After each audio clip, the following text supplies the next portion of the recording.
אז הרבה הצלחה, ואני מקווה שהדרכים שלנו יצטלבו שוב רק בשמחות. שלומי, שמחתי לעבוד איתך. אני מאוד שמחה שעושים לך את ההפתעות האלה. אני מאחלת לך המון הצלחה בהמשך דרכך. אני בטוחה שתמצא המון פעילויות, כי זה אתה. וזהו, המון אושר. ביי. אני מקווה שתקשיב את כל מה שחשבת לעשות. ותמשיך ותלך ותגיע לאן שאתה חפץ. כל טוב, הרבה הצלחה. לך, לאישה, למשפחה. מאושרת בשבילו על האומץ, עם כל הכבוד לו. ושירווה נחת מכולכם, ומהנכדים. זהו. אוקיי, תודה רבה. ונתגעגע אליו מן הסתם. שלומי, המון רגש, המון מקום בלב. בן אדם שתמיד קשוב, תמיד יודע להפנות תשומת לב. גם באופן אישי, כשיצא לנו בזמנו להיות בים המלח יחד, אז הייתי בדיוק אחרי שיבה של אבי, ואני לא איש דתי ולא יודע להתפלל, אז הוא ישב לידי ותמך בי והדריך אותי בתפילה של יום שבת, ועם כל התשומת לב וכל החום וכל הנשמה. ומאחל לך שיהיה לך את כל הבריאות וכל הזמן למשפחה ולנכדים ולעצמך, שתהנה מהזמן. זהו, בכיף. שלומילה, קודם כל אני מקווה שתעשה המון חיים, ואני בטוחה שזה מה שתעשה. מאחלת לך המון בריאות ומשפחתיות, כמו שרק אתה יודע לעשות.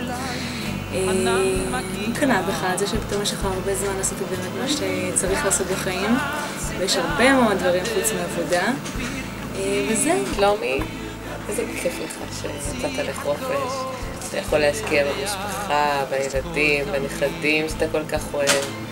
אני מאחלת לך המון בריאות, הצלחה, ותהנה במה שאתה עושה. שלומי, שיהיה לך בהצלחה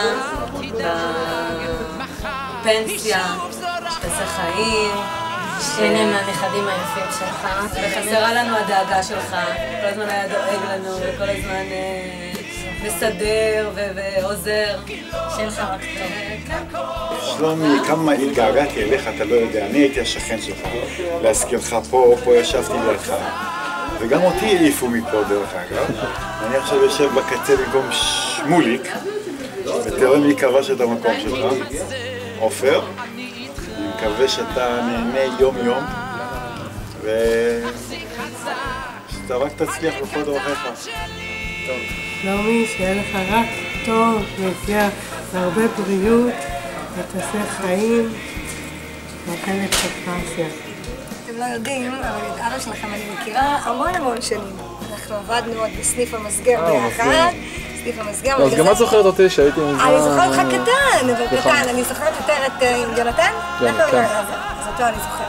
אז קודם כל אבא שלכם היה מה זה מסור בעבודה, חבל הזמן עוד בסניף המסגר, בתור סגן.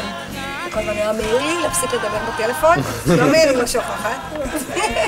וכל הזמן היינו שומעים לאלה, אני לא יכולה לשכוח את זה.